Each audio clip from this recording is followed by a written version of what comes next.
Hello, my name is Carrie Brown and I am with the Central Mississippi Regional Library System.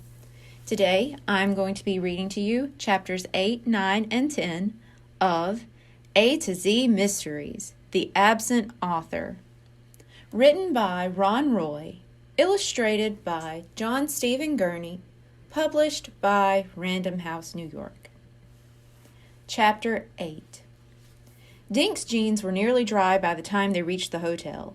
Mavis was waiting out front. "How was your lunch?" she asked timidly. "Fine, thanks," Dink said. "We talked it over, and we think there's something fishy going on the third floor of this hotel." Suddenly Mavis began coughing. She held up her scarf in front of her mouth. Dink noticed that the letters on the scarf were tiny M's. "Are you okay?" he asked. "Should I run and get you some water?" asked Josh. Mavis took off her glasses and shook her head. "No, I'm fine, thank you." "Dear me, I don't know what happened. Now, what were you saying about the third floor?" "We think Wallace may be up there," Ruth Rose said. She reminded Mavis about the smudge signature for room 302 and the Do Not Disturb sign on the door. Mavis replaced her eyeglasses. "Mercy, what do you think we should do?" "Follow me," Dink said. For the second time, they all trooped into the hotel lobby. Mr. Linkletter watched them from behind the counter. "Hi," Dink said. "Remember us?" "Vividly," Mr. Linkletter said. Wallace checked into room 303, right?" "That is correct," said Mr. Linkletter. "Well, we talked to the maid who cleaned that room," Dink went on. "She told us no one slept in it." "You spoke to Olivia Nugent? When? How?" "We have our ways," Josh said. "So," Dink went on, "we think Wallace disappeared right here in this hotel." "And Wallace is a very famous writer," Ruth Rose reminded Mr. Linkletter. "Millions of kids are waiting to read his next book," she added sweetly. Mr. Linkletter's sad eyes grew large. He swallowed, and his Adam's apple bobbed up and down. He rubbed his forehead as though he had a headache. Then Dink told Mr. Linkletter about room 302. "Miss Nugent said there was a Do Not Disturb sign on the door." Ruth Rose pointed to the register. "See? The signature is all smudged." "We think the kidnappers are hiding Wallace in that room," Josh said. At the word kidnappers, Mr. Linkletter closed his eyes. He opened a drawer, took out a bottle of headache pills, and put one on his tongue. "Just to be on the safe side, perhaps we should check both rooms, Mr. Linkletter," Mavis said quietly. "It'll just take a minute," Dink said. Mr. Linkletter let out a big sigh. "Very well. This is most unusual. Things run very smoothly at the Shangri-La." They all got into the elevator. No one spoke. Dink watched Mr. Linkletter jiggling his bunch of keys. Mr. Linkletter kept his eyes on the little arrow telling them which floor they were on. The elevator door opened on the third floor. Mr. Linkletter unlocked room 303. "Most unusual," he muttered. The room was empty and spotlessly clean. "Strange. Very strange," Mr. Linkletter said. They moved to room 302, where a Do Not Disturb sign still hung on the doorknob. Mr. Linkletter knocked. They all leaned towards the door. "Listen, I hear a voice," Josh said.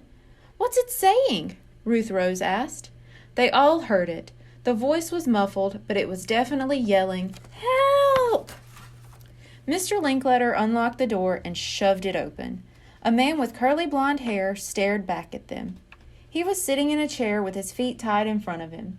His arms were tied behind his back. A towel was wrapped around his mouth.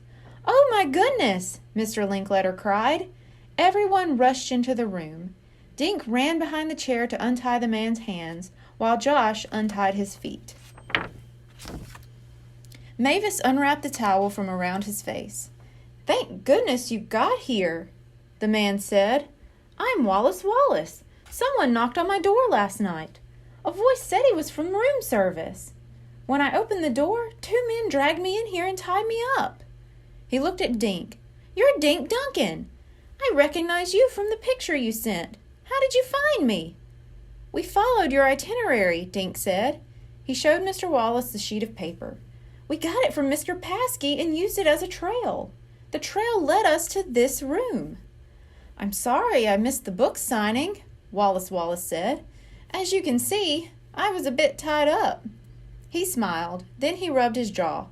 My mouth is sore from that towel. I can't believe I was kidnapped. And I can't wait to get back to my safe little cottage in Maine. Can you describe the two guys who kidnapped you? Dink asked. We should tell Officer Fallon so he can try to find them. Wallace stared at Dink. The two guys? Oh, well, I don't think I'll... Hey! Ruth Rose suddenly yelled. Everyone looked at her. What's the matter? Asked Dink. You look funny, Ruth Rose. Ruth Rose was staring at the red scarf draped around Mavis's neck. She pointed at the man who'd been tied up. You're not Wallace. Then she looked at Mavis Green. You are, she said quietly. Chapter 10. Ruth Rose, what are you talking about? Josh said.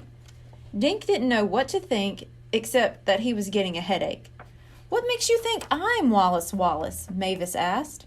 Ruth Rose walked over to Mavis. May I borrow your scarf? She said. Ruth Rose held the scarf up so everyone could see it. When I first saw this scarf, I thought these little black letters were M's, she said. M for Mavis. She looked at Mavis Green. But they're not M's, are they? She turned the scarf completely upside down. What do they look like now? Dink stepped closer. They're little W's now. Right. W for Wallace. Ruth Rose pointed at the man.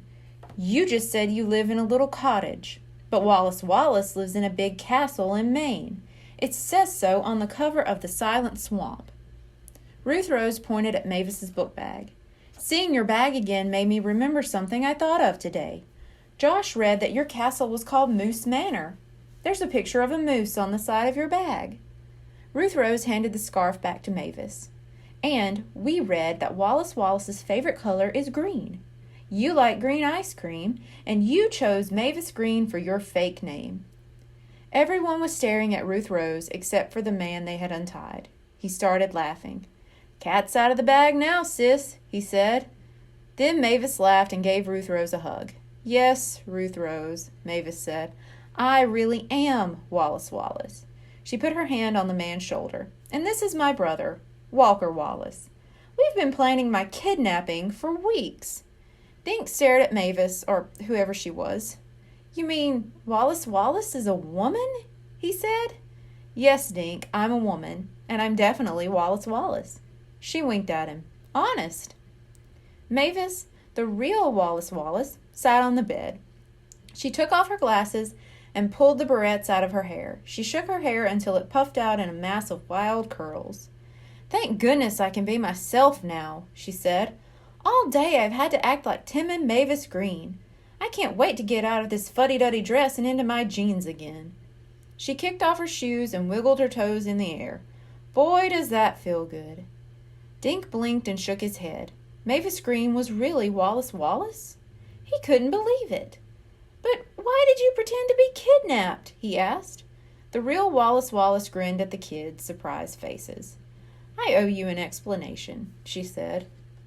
My new book is about a children's mystery writer who gets kidnapped. In my book, some children rescue the writer. I wanted to find out how real kids might solve the mystery, she explained. She smiled at Dink. Then your letter came inviting me to Greenlawn. That's what gave me the idea to fake my own kidnapping. I'd become Mavis Green and watch what happened. Oh, yeah, Dink said. In your letter, you said you were doing some research in Connecticut. She nodded. Yes, and I mentioned the word kidnap in the letter to get you thinking along those lines. She smiled at the three kids. I thought I'd have to give you more clues, but you solved the mystery all by yourselves. Dink laughed. You recognized me in the bookstore from my picture? He said. And you didn't send me a picture so I wouldn't recognize you. Then my nutty sister dragged me into her plan, Walker Wallace said. I should be home checking my lobster pots.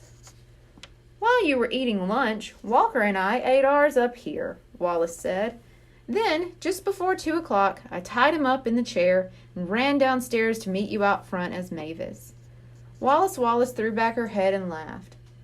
"Do you remember downstairs when Dink said there was something fishy on the third floor?" She got up and stood next to her brother. "Well, I'm always teasing Walker about smelling like fishy from handling his lobster bait. So when you said something was fishy in the hotel, I had to pretend to cough so you wouldn't know I was really laughing." "Boy, did you have us fooled," Dink said. Wallace grinned. "Mr. Paskey was in on it. I had to tell him the truth. As you saw this morning at the book nook, my little scheme made him very nervous. I've promised him I'll come back and do a real book signing soon, but I'll be in disguise. So be prepared for anything." Dink shook his head. "I was so disappointed because I couldn't meet my favorite author this morning," he said. "And I've been with you all day and I didn't know it." She looked at Dink. "I'm so sorry I tricked you. Will you forgive me?" Dink blushed. "Sure." "I have a question," Josh said. "Where did you really sleep last night?" "Right here in room 302. A few weeks ago I telephoned to reserve 2 rooms next to each other. Last night I checked into room 303 as Wallace, the man. Up in room 303 I took off the hat and coat and sunglasses. Then I sneaked back down to the lobby wearing a blonde wig. I checked in again, this time into room 302. "Did you smudge the signature?" Ruth Rose asked. "Oh, you noticed that?" Wallace said. "I'm so used to signing my real name in books. I started to write Wallace, so I accidentally smudged it."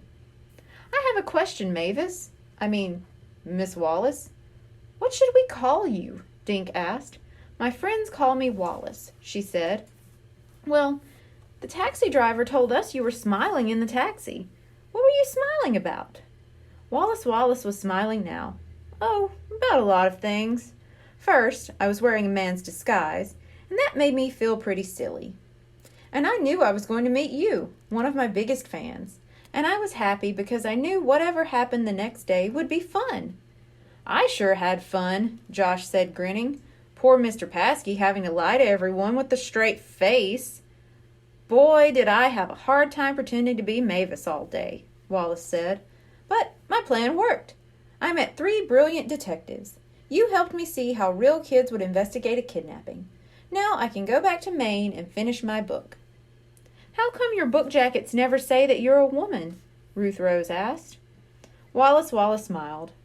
"Because of my name, most people assume that I'm a man," she explained. "I let them think that so I can do my research easier. I've learned that people clam up if they know I'm Wallace.